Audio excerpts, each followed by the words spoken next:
We're doing it in a variety of areas, from federal health care to justice and public safety.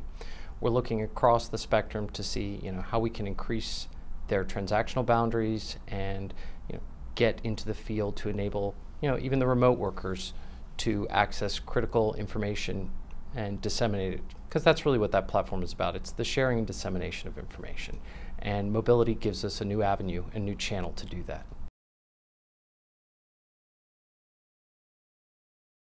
Security is clearly a key constraint, and in the government, HP is spending a lot to develop IP and solutions to specifically tackle that problem. I think the paradigm of security is fundamentally going to change.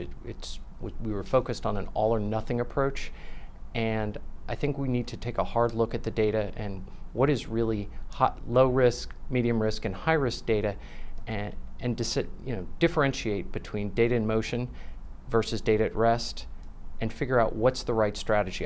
I think it enables a level of choice, and that's really what we need to focus, because a single application is not going to be right for all agencies or all purposes, and by that choice enables a level of freedom for each agency to go their own way on it.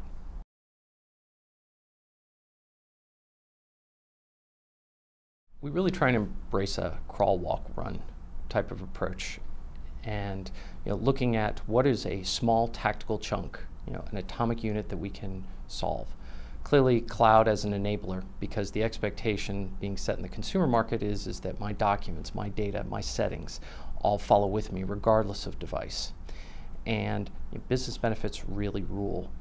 Finding those key elements that are critical to the success of the mission and will drive either increased productivity or reduced costs. A great example would be FedTraveler.com, where we have reduced the average number of days to approve a ticket, and also the number of escalations as a result, because clearly enabling that type of transaction means greater improved productivity, and it's deployed to about 360,000 people across 23 agencies.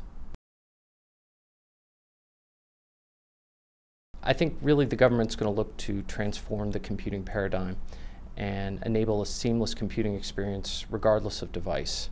I think you're going to see greater adoption of using that ubiquitous channel for business intelligence purposes. It's the age-old delivering the right data to the right person at the right time, but with the ability to increase the level of context to the equation. Both unstructured and structured data will really lead to a completely different computing experience and a greater level of information sharing across the federal enterprise, if you will.